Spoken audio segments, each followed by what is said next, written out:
passe que je me rends compte qu'il y a un certain nombre de commentaires concernant le meeting, c'est-à-dire pourquoi un noir se trouve derrière Éric Zemmour, qui est ce vendu, qui est ce faux négro. Donc pris d'un certain étonnement, mais aussi d'une certaine colère, j'ai publié un tweet qui est aujourd'hui épinglé d'ailleurs sur ma page et qui a fait le tour, voilà. Où j'ai dit, voilà, le noir, entre guillemets, derrière Zemmour, c'est moi, et je suis fier d'avoir été ici, puisque je considère que ma présence à ce meeting était parfaitement légitime, et je n'ai même pas besoin de m'en justifier, selon moi. Pourquoi vous vous retrouvez si proche d'Éric Zemmour? C'est une volonté affichée, ça a été un positionnement stratégique réfléchi, ce qui se fait souvent? Non, absolument pas. C'est moi qui ai sollicité l'un des responsables pour pouvoir être auprès d'Éric Zemmour et être précisément voilà derrière. Quand j'ai su qu'il y avait besoin d'hommes et de femmes pour être derrière le candidat, c'est-à-dire voilà sur scène, je me suis aussitôt porté volontaire. J'ai dit moi j'aimerais être derrière Éric Zemmour. Voilà, c'est totalement un choix de ma part. Il n'y a eu aucune réflexion stratégique de ce côté-là. Vous avez 18 ans, c'est votre premier engagement en politique, en tout cas officiellement. Est-ce que vous vous êtes dit c'est une façon aussi d'exister, de montrer mon soutien, ne serait-ce qu'aux équipes d'Éric Zemmour, ou alors pas du tout? Vous découvrez l'ampleur de ce phénomène ou de la médiatisation? Je découvre, oui, finalement l'ampleur de tout ce phénomène et de cette médiatisation, n'est-ce pas? Et voilà, c'était aussi, mais d'un côté, c'était aussi une certaine forme de soutien. Voilà, je voulais montrer que je soutenais Éric Zemmour, mais surtout que je ne m'en cachais pas, que je n'avais pas à avoir honte de soutenir le candidat, parce que j'adhère parfaitement, voilà, à ses idées. Et j'estime que j'ai tout à fait le droit, comme tout autre citoyen, de soutenir le candidat qui me convient le mieux. Sans évidemment, pas une demi-seconde, légitimer les messages absolument haineux que vous avez reçus, mais est-ce que vous prenez que ça puisse poser question qu'une personne de couleur, vous en l'occurrence noir, soutienne ouvertement un candidat qui a été condamné 2 fois définitivement pour incitation à la haine raciale? Est-ce que vous comprenez que ça puisse surprendre, à défaut évidemment de choquer ou d'avoir les messages audio que vous avez reçus? Je ne comprends pas très bien que ça puisse surprendre ou choquer, étant donné que je me considère comme un citoyen comme les autres. Et donc j'estime que vous êtes, évidemment. Bien sûr, j'estime donc que ma couleur de peau ne devrait pas faire l'objet ni de débat, ni même d'étonnement, quelle que soit ma place ou ma position. Je vous pose la question à l'envers, c'est que la couleur de peau ou l'origine est aussi, pour Éric Zemmour, parfois matière à des propos extrêmement durs. C'était le sens de ma question, que votre sentiment évidemment d'être pleinement français est totalement légitime, mais qu'à l'inverse, parfois, le candidat que vous défendez a justement une réaction à l'opposé. Moi, j'ai juste vu le dernier tweet d'Éric Zemmour où il a dit que c'était pour toutes les Français, les Françaises et les Français insultés, dont moi, qu'il se battait également. Combien de messages vous avez reçus et qu'est-ce que vous en avez fait de ces messages? À peu près 15 000 messages, même si ça continue d'affluer évidemment heure après heure. Mais j'ai porté donc ces messages à la gendarmerie. Voilà, il y a eu une saisie de tous les messages que je recevais. Donc l'affaire risque de prendre du temps, mais nous allons faire ce qui est notre possible. En tout cas, les services compétents vont faire ce qui est en leur possible pour identifier, je dis bien tous les responsables, voilà, qu'ils soient célèbres ou pas, qui ont proféré des propos à caractère raciaux ou bien des insultes à mon encontre. Pardon, mais quand vous dites célèbre, vous pensez à quoi? Célèbre, je pense à, j'ai oublié son nom, mais un membre du Conseil national du Parti socialiste, qui, je cite, a proposé de m'inviter à dîner pour pouvoir me torturer, notamment. D'accord.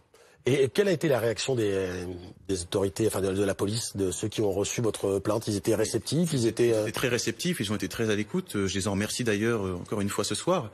Et ils ont été surtout sidérés par l'ampleur de la menace qui pèse finalement sur moi aujourd'hui, mais aussi des insultes et de la haine également. Est-ce que vous avez été soutenu par l'état-major du parti Reconquête, puisqu'il s'appelle comme ça depuis dimanche? Oui, tout à fait. Oui, tout à fait. Oui. J'ai été soutenu, voilà, par tous ceux qui soutiennent Éric Zemmour.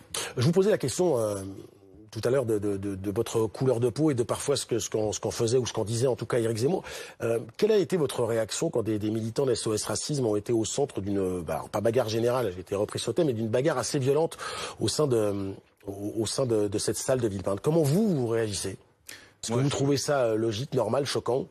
Bien sûr que non, voilà. Mais je pense surtout que lorsque l'on vient, il devait, je pense, s'attendre à ce qu'il y ait, voilà, une réaction. Bien sûr, je ne suis pas pour la violence. Évidemment, je la condamne. Que vous subissez, même si elle est verbale. Bien sûr, voilà, tout à fait. Mais je pense que ces militants de SOS Racisme savaient qu'ils provoqueraient des tensions s'ils se rendaient dans ce meeting, tout simplement. Benjamin Hamel, bonsoir. Bonsoir. Je ne vous ai pas salué. Journaliste pour service politique, évidemment, de BFM TV. En dehors, évidemment, des mots absolument condamnables qui ont été reçus par notre invité, il y a cette forme de radicalisation, de radicalité autour de la campagne d'Éric Zemmour et qui s'est traduite dans ce meeting auquel vous assistiez pour BFM. Oui, et ça s'est vu avec des réactions de la salle au discours d'Éric Zemmour, où les médias ont été hués, ces scènes de violence auxquelles moi j'ai assisté directement, où en réalité il y avait une dizaine de militants antiracistes qui faisaient une sorte d'agit-prop que l'on peut juger inopportun, mais qui du moins étaient tout à fait pacifiques et qui se sont fait agresser par un certain nombre de militants. Il y a une radicalisation dans les mots, du moins du positionnement politique d'Éric Zemmour, mais c'est aussi une violence qui concerne l'ensemble du champ politique. Et les messages que vous recevez, eh bien, en quelque sorte, en est un symptôme supplémentaire. On a beaucoup dit que la campagne de 2022 serait sans doute encore plus violente que les autres. Vous avez de plus en plus de Français qui sont dans une forme de fatigue démocratique, d'angoisse. Vous avez les réseaux sociaux qui agissent comme une sorte de miroir grossissant de toutes ces haines. Vous avez les phénomènes d'anonymat sur les réseaux sociaux qui, j'imagine, dans les messages que vous avez reçus, il devait y avoir un certain nombre de comptes anonymes. Oui, tout à fait. La majorité sont des comptes anonymes. Donc tout ça mis ensemble donne effectivement ce type de phénomène tout à fait condamnable et insupportable. Mais c'est sans doute aussi ce qu'est une campagne moderne en politique aujourd'hui. Est-ce que il faut évidemment tout faire pour lutter contre ce type de phénomène-là. Mais voilà, c'est vrai que l'ambiance à ce meeting, sans du tout rendre directement Éric Zemmour responsable des violences ou quoi que ce soit, amène parfois à ce type de radicalisation d'une partie tout simplement soit de militants, soit de comportements. Et c'est vrai que c'est frappant et les messages que vous avez reçus en sont encore un signe supplémentaire. Est-ce que vous avez le sentiment d'être un symbole à la fois de la violence du débat politique dont Benjamin parlait à l'instant, mais aussi un exemple pour Éric Zemmour, en tout cas pas forcément personnellement, mais pour son parti, de dire ouais, chez nous on nous taxe de racisme, il y a des gens de couleur qui sont au premier rang derrière moi. Est-ce que vous avez le sentiment d'être un symbole ou d'être parfois utilisé ou récupéré ?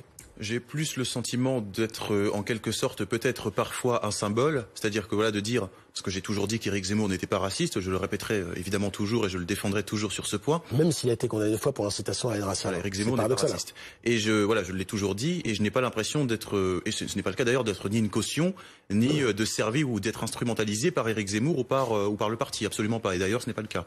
Mais plus d'être un symbole pour montrer que que ce soit même dans le parti finalement Reconquête, dans ceux qui soutiennent Éric Zemmour, il peut y avoir aussi des personnes d'une autre couleur de peau, c'est totalement possible. À 18 ans, ça vous donne envie de continuer, alors peut-être pas l'engagement politique, je ne sais pas, hein. Vous faites des études de droit, c'est bien ça ? C'est ça, tout à fait. Mais est-ce que ça vous donne envie d'aller dans le débat politique ou est-ce qu'au contraire ça vous limite en disant bon bah voilà, quand je me suis retrouvé au premier rang, j'en paye le prix pour des mauvaises raisons et je vais m'arrêter là. Je ne renoncerai jamais. C'est-à-dire que j'ai toujours souhaité toute ma vie faire de la politique, c'est ce que je ferai plus tard. Et rien ne me fera reculer dans mon engagement politique, c'est une passion pour moi. Et j'irai jusqu'au bout de mon engagement. Vous étudiez, je vais pas donner le nom de la ville, je vous laisse le droit de le dire ou pas, mais vous étudiez dans une ville de province. C'est ça. Vous venez de temps en temps à Paris de plus en plus souvent, notamment dans le cadre de cette campagne d'Éric Zemmour. Est-ce que vous vous sentez menacé dans cette ville de province ou est-ce que vous vous sentez menacé à Paris dans les deux ou dans aucun des cas ? Je me sens menacé de toute façon lorsque je suis seul dans un lieu désormais public. Récemment, j'étais dans une gare parisienne et des groupes menaçants commençaient à se former autour de moi. J'ai été prendre mon train assez rapidement, mais je dois dire que je ne suis pas serein quand ce genre de choses se produisent. Mais qu'est-ce qu'on vous a dit ? On vous a dit, c'est lui qui était au meeting de Zemmour, vous êtes menacé, vous avez été identifié comme étant J'ai été identifié comme c'est le gars qui était avec Zemmour, c'est celui-là, Enfin plein d'autres colibés que je ne vais pas citer, mais j'ai vite été reconnu.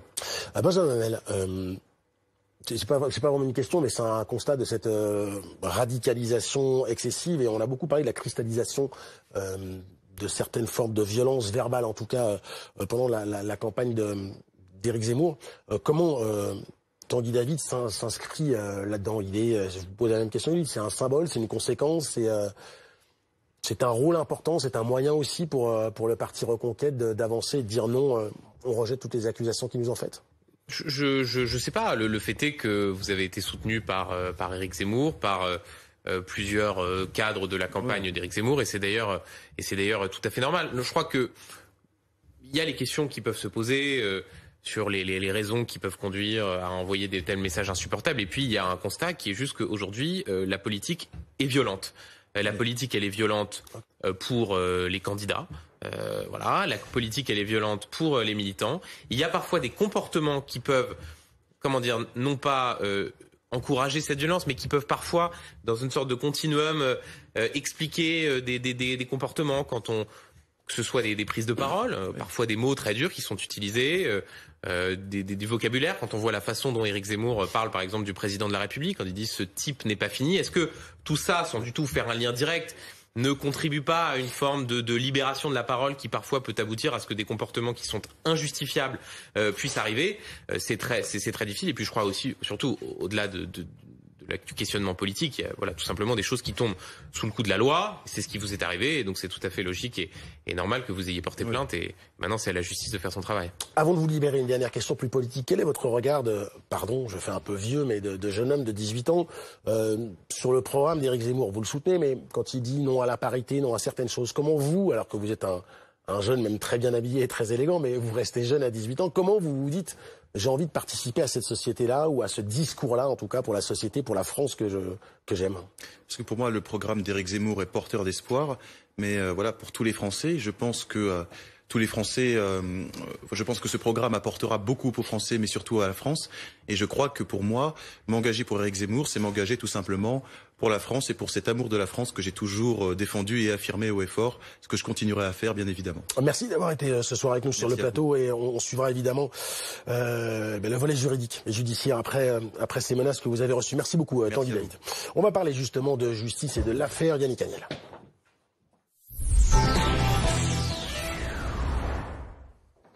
C'est évidemment